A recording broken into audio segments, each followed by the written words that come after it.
આણંદ જિલ્લાના આંકલાવ તાલુકાના ગંભીરા ગામને વડોદરા જિલ્લા સાથે જોડતા માર્ગ પરનો ગંભીરા બ્રિજ, જેના પરથી 9 જુલાઈની વહેલી સવારે સ્થાનિકો, મુસાફરો, ટ્રાન્સપોર્ટ વાહનો પસાર થઈ રહ્યા હતા. 7 વાગ્યાના અરસામાં અચાનક બ્રિજના ત્રીજા અને ચોથા પિલર વચ્ચેનો ભાગ તૂટી પડ્યો. આ સાથે જ 3 ટ્રક સહિત 7થી વધુ વાહનો અંદાજે 100 ફૂટ ઊંચેથી મહીસાગર નદીમાં ખાબક્યા. જોકે એક ટેન્કર બ્રિજના તૂટેલા ભાગ ઉપર લટકી પડ્યું, જે બાદમાં ચર્ચાનું કેન્દ્ર બન્યું હતું. ગંભીરા બ્રિજ દુર્ઘટના રાષ્ટ્રીય સ્તરે ચર્ચાનો મુદ્દો બન્યો. સાથે જ ચર્ચામાં આવ્યું બ્રિજના તૂટેલા ભાગ ઉપર આગળથી 5 ફૂટ જેટલું લટકી રહેલું ટેન્કર. ટેન્કરના માલિકે પોતાનું વાહન ઉતારવા માટે વડોદરા અને આણંદ જિલ્લા વહીવટી તંત્ર અને છેક મુખ્યમંત્રી સુધી રજૂઆત કરી. આખરે મુખ્યમંત્રીએ આણંદ જિલ્લા તંત્રને આ જવાબદારી સોંપી. વહીવટી તંત્ર માટે ટેન્કરને ઉતારવું પડકારરૂપ હતું, કારણ કે બ્રિજ ઉપર ક્રેન જેવા ભારે વાહન લઈ જવા જોખમી હતા. સાથે જ માળખાકીય રીતે પણ બ્રિજ નબળો પડી ગયો હતો. બ્રિજના સ્ટ્રક્ચરને અન્ય કોઈ નુકસાન ન થાય તે રીતે ટેન્કરને હટાવવા માટે જરૂરી એવી કોઈ સાધન કે ટેકનોલોજી સરકારી તંત્ર પાસે ઉપલબ્ધ નહોતી. બ્રિજ અહીંયાથી જો આપણે આણંદ બાજુથી જોઈએ તો 600-700 મીટર દૂર ટ્રક છે.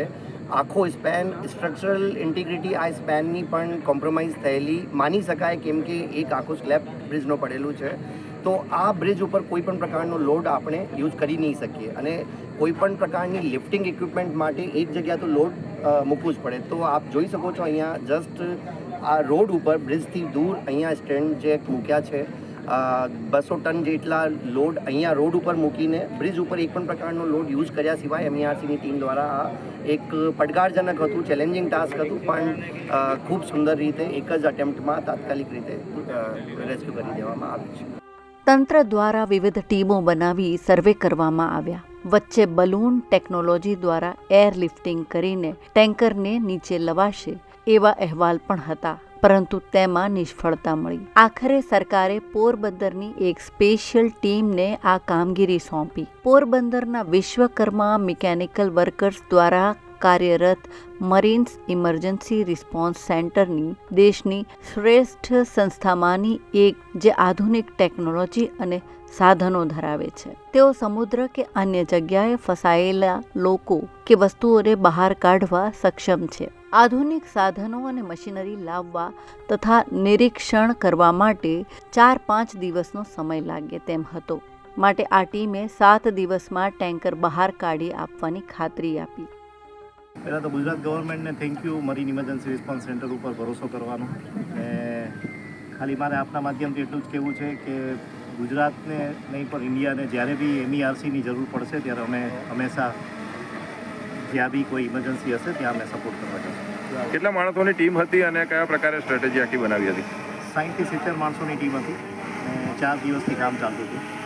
આજે અમે લોડ ટ્રાયલ સાથે સાથે અમારો પ્લાન હતો જ કે અમે પાછળ ફૂલ બ્રેક કરી દઈએ. કેટલા કલાકનો ઓપરેશનમાં સંપૂર્ણ હોય? અત્યારે આપણે અડધી કલાક જ લાગી બહાર કાઢવાના. ચેલેન્જ તો બે બાજુ આપને ખબર જ છે કે પાણી હતું, બ્રિજ વીક હતો.